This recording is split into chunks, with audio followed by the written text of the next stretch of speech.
मेरा नाम कपिल है। मैं अपने बचपन में ही अपने माँ पापा को खो चुका था। तब से मैं अपने चाचा चाची के साथ ही रहने लगा। ज़मीन जायदाद ना होने की वजह से मेरी परवरिश कुछ बेमन सी हो रही थी, क्योंकि फ्री की देखभाल आज के ज़माने में कौन करता है। मेरी चाचा जी एक अच्छे आदमी थे और वह मुझसे प्यार भी करते थे, लेकिन उनकी कोई भी संतान नहीं थी। लेकिन वो चाची की मर्जी के आगे कुछ भी नहीं कर पाते थे। उन्हें चाची जी की ही सुननी पड़ती थी। खैर, मेरी इस पढ़ाई के लिए मुझे एक अच्छे और बड़े स्कूल में एडमिशन दिलवाया गया। अच्छा स्कूल और अच्छी सुविधाएं होने पर स्कूल की फीस भी ज़्यादा थी। चाचा जी को इससे कोई दिक्कत नहीं थी, लेकिन चाची जी को थी। उन्होंने मेरी पढ़ाई बीच में ही छुड़वा दी, क्योंकि वो इतना फीस भरने के लिए तैयार नहीं थी। दरअसल मेरी चाची जी मेरे चाचा जी को पसंद थी। इनकी शादी सबके खिलाफ जाकर हुई थी। कोई भी इनकी शादी से खुश नहीं था। खैर, उन्होंने मेरी पढ़ाई लिखाई बीच में छुड़वाकर मुझे प्राइवेट जॉब करने के लिए मजबूर करने लगी। चाची जी इसके खिलाफ थे, क्योंकि मेरी उम्र इतनी नहीं थी कि मैं कोई जॉब करूं। लेकिन चाची जी के आगे हम दोनों की ना चल सकी। जैसे तैसे मैंने एक डिलीवरी जॉब की तलाश कर घर घर खाना पहुंचाकर पैसे कमाने लगा, लेकिन मैं सिर्फ कमाता था। पैसा का इस्तेमाल मेरी चाची जी करती थी। चाची मुझे अच्छे से दोनों वक्त का भोजन देने लगी थी। मुझे और चाहिए ही क्या था, अगर शांति से भरपेट दो वक्त का भोजन मिल जाए। खैर, ऐसे ही दिन निकलते गए। एक दिन मेरी जॉब एक अच्छी कंपनी में लग गई। मैं ज़्यादा पढ़ा लिखा तो नहीं था, लेकिन कंप्यूटर की अच्छी सी जानकारी थी। मैं ज़्यादा पढ़ा लिखा नहीं था, पर कंप्यूटर पर अच्छे से काम कर सकता था, इसलिए मुझे अच्छी कंपनी मिल गई। अच्छी कंपनी के साथ साथ अच्छी सैलरी भी मिलने लगी। इस जॉब से चाची जी का व्यवहार मेरी तरफ बिल्कुल अच्छा होने लगा था, क्योंकि उन्हें पैसे जो ज़्यादा देने लगा था। मैं जिस कंपनी में काम करता था उसी में एक राधा नाम की लड़की भी काम करती थी। वो मुझे बहुत पसंद करती थी। मुझे इस बात की ज़रा भी भनक ना थी कि राधा मुझे पसंद करती है। लेकिन एक दिन कंपनी में कोई फंक्शन रखा गया, सब लोग एंजॉय कर रहे थे। इसी बीच राधा ने आकर मुझे प्रपोज कर डाला। शुरू में तो मैं उन्हें उसे कोई जवाब नहीं दिया, लेकिन कुछ दिन बाद उसकी सभी बातें और सब लोगों के साथ अच्छा व्यवहार मुझे भी भाने लगा और मैं भी उसे दिल दे बैठा।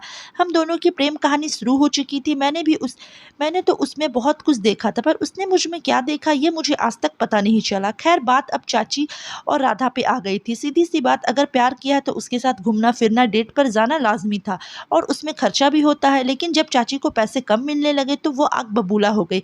फिर इस सबके बीच मैंने राधा से दूरी बनाना शुरू कर दी, क्योंकि मुझे पता था कि हमारी शादी के लिए कोई नहीं मानेगा। मेरी चाची तो वैसे भी नहीं मानेगी, और राधा के घर वाले इसलिए नहीं मानेंगे कि मैं उनके जितना रईस नहीं हूँ। राधा अपने माँ पापा की इकलौती बेटी थी। काफ़ी अच्छे और बड़े खानदान से थी। जॉब भी उसने अपने शौक के लिए की थी, वरना उसका परिवार पैसे वाला होते हुए भी उसे ज़रूरत नहीं थी जॉब करने की। राधा भी दुखी रहने लगी। वो सिर्फ यही सोचती कि मैं उससे इतनी दूरी क्यों रखता हूँ। कुछ दिन बाद मुझमें अब बर्दाश्त ना हुआ राधा का यूं दुखी रहना। आखिर मैं इस उसे बेवजह सजा दे रहा था। मैंने राधा को सब कुछ बता दिया। यह सुनकर राधा को भी अजीब लगा, लेकिन उसने कहा कि उसके पेरेंट्स ना नहीं कहेंगे। वो लोग अमीर नहीं, दिल से अच्छा लड़का मेरे लिए चाहते हैं और मेरी पसंद को भी नहीं ठुकराएंगे। उसकी बातों से मेरे दिल को अब कुछ चैन मिला था। मैंने भी फिर चाचा चाची से बात करने की सोची। शाम को घर आकर सबने खाना खाकर जब सोने की तैयारी की, तो मैंने उन दोनों से राधा के बारे में सब बता दिया। चाचा जी बहुत खुश हुए, क्योंकि वो तो चाहते थे कि मैं अपना घर बसा लूं। लेकिन चाची का चेहरा कुछ सिकन से भरा हुआ लग रहा था। उस समय उन्होंने कुछ नहीं बोला, लेकिन दूसरे दिन सुबह मेरे कमरे में चाय के साथ आई। मेरे साथ बैठकर ही चाय पी और मुझसे बातें करने लगी। मैं कुछ समझ नहीं पा रहा था, चाची का व्यवहार आज इतना कैसे बदल गया। जो चाची मुझे देखकर भी खुश नहीं थी, वो आज मेरे साथ चाय पी रही थी। लेकिन जब उन्होंने ऐसा कुछ कहा तो मेरा सारा वहम निकल गया। मैं समझ गया कि चाची इतनी मीठी क्यों बनी हुई है। दरअसल चाची ने कहा कि बेटा कपिल, हम तैयार हैं तुम्हारी शादी राधा से करवाने के लिए। मैंने अपनी सहेली से बात की थी। कल जो तुम्हारी राधा की पड़ोसन है वो कह रही थी कि राधा का खानदान बहुत अमीर है, ऊपर से वो इकलौती बेटी है अपने माँ बाप की। अब शादी के बाद तो उस सब जायदाद के मालिक तुम ही होगे ना।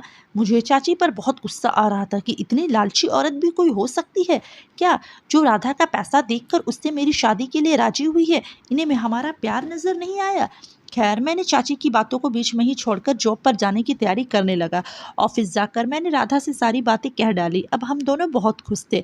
आज राधा भी अपने माँ पापा से हमारे रिश्ते की बात करने वाली थी। जैसे राधा ने कहा था बिल्कुल वैसा ही हुआ। उसके माता पिता ने हमारे रिश्ते को स्वीकार कर लिया।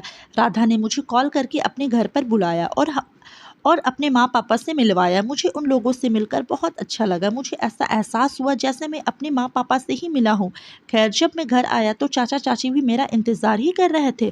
वो कह रहे थे कि कल हम लोग राधा के घर जाकर उसके हाथ में शगुन देकर आएंगे। मैं बहुत खुश था क्योंकि माँ पापा के जाने के बाद इतनी कठिनाई का सामना करना पड़ा था।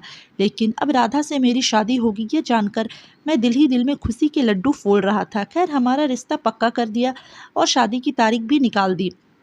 दिन कैसे निकल गए कुछ पता ही ना चला।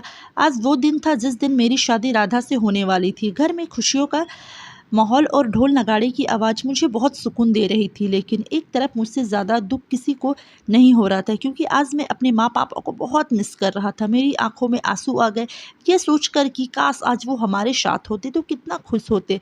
लेकिन अब मैं कर भी क्या सकता था। खैर, शाम का समय हुआ। मेरी बारात खूब धूमधाम से निकली और सबके आशीर्वाद के साथ मैं और राधा शादी के बंधन में बंधे। मैं अपनी राधा को अपने घर लेकर आया और सारी रस्मों को पूरा किया। अब सब मेहमान भी अपने अपने घर जा चुके थे। चाची तो दहेज में आए सामान को ही बार बार देख रही थी। मैं इस सामान के बिल्कुल खिलाफ था, लेकिन राधा के माता पिता ने खुशी से दिया था।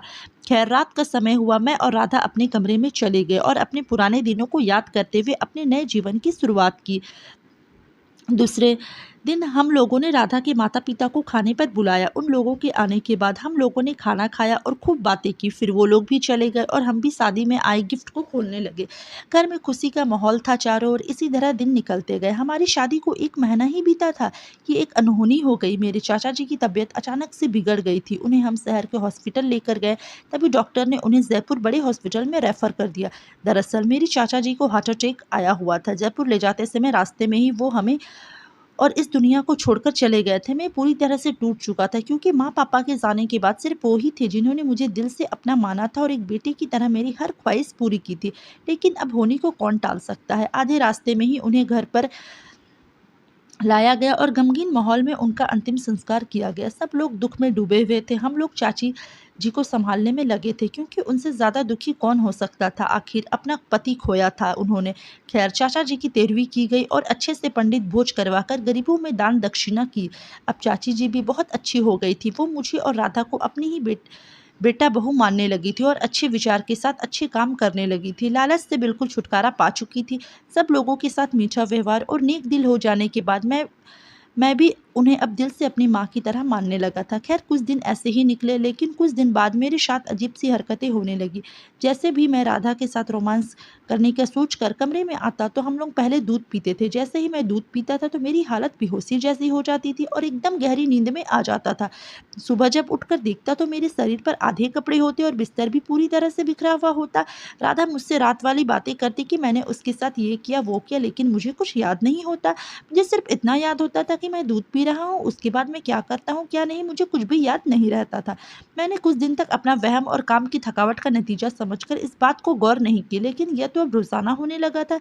एक दिन मैंने अपने एक दोस्त को इस बारे में बात की। अनिल मेरे बचपन का दोस्त था, मेरे हर सुख दुख का साथी। मैंने जब ये बात अनिल को बताई तो उसे भी बहुत अजीब लगा और उसने इसका हल निकालने का सोचा। वह मेरे घर पर आया और राधा से बात करने की कोशिश की क्योंकि वो मेरे साथ साथ राधा का भी दोस्त था और एक ही कंपनी में हम तीनों काम करते थे। इस वजह से हम तीनों अच्छे दोस्त थे। उसने राधा से पूछने की कोशिश की कि कोई दिक्कत तो नहीं। उसने राधा से कहा कि कपिल भी आजकल एक अजीब सी कसमकस में रहता है, लेकिन राधा ने उसे कुछ भी नहीं कहा। सब ठीक है बोलकर बात को बदल दी। लेकिन मुझे जरूर ऐसा लग रहा था कि कोई तो बात है जिसकी वजह से आजकल मेरे साथ ऐसी घटना होती है। राधा रात के रोमांस को इतनी तारीफ करती है जबकि मुझे तो कुछ याद भी नहीं रहता कि मैंने कब राधा को छुआ। फिर मैंने सोचा कि कहीं मेरी तबीयत तो खराब नहीं हो जिसकी वजह से मेरी याददाश्त की कोई दिक्कत हो गई हो। मैंने डॉक्टर से अपना चेकअप करवाया। वहाँ रिपोर्ट्स आने के बाद मुझे पता चला कि पता चला उसके बाद तो मेरे पैरों तले जमीन खिसक गई। डॉक्टर ने मुझे कहा कि मैं पिछले कुछ दिनों से नींद की दवाई खा रहा हूँ, लेकिन मैंने तो कभी भी कोई नींद की दवाई नहीं खाई थी। तो फिर ये सब कैसे हो रहा था। अब तो मेरा शक यकीन में बदल गया था। फिर मेरे साथ कुछ तो धोखा जरूर हो रहा है। मैंने उस दिन ठान ली कि मैं सच की गहराई तक जाऊंगा कि आखिर माजरा क्या है, आखिर ये हो क्या रहा है मेरे साथ। मैंने अपने कमरे में कैमरे लगाने की सोची और उसी दिन एक कैमरा खरीद कर ले आया।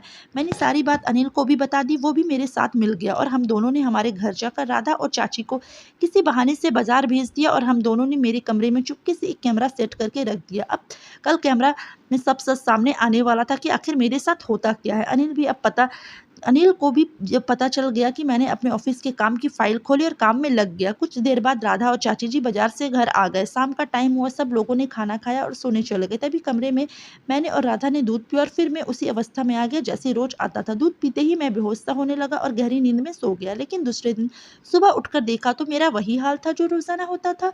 लेकिन आज मैंने अपना हाल नहीं देखा। जल्दी से राधा को कमरे में ना पाकर मौके का फायदा उठाया और कैमरा उतारकर अपने लैपटॉप में देखने लगा। जैसे ही मैंने कैमरे में सब सच्चाई देखी तो मेरी तो मानो पूरी दुनिया ही हिल गई।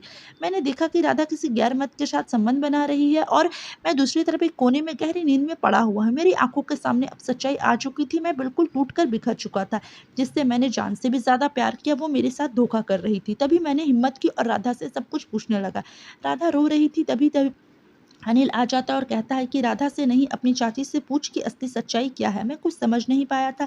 तभी चाची भी रोते हुए वहां आ जाती है और मेरे पैरों में गिरकर रोने लगती है। चाची सब कुछ सच सच कह देती है कि उसने ही राधा को ये सब करवाया है। पैसों के लालच में आकर उन्होंने राधा को जान से मारने की धमकी देकर लोगों से धंधा करवाना शुरू कर दिया था। चाची ने कहा कि मैंने ही राधा को डरा धमकाकर मजबूर कर दिया कि वो तुम्हें रात को नींद की दवाई देकर सुला दे और जो भी मर्द रात को आए उसके साथ संबंध बनाए और इससे मुझे खूब पैसे भी मिलेंगे।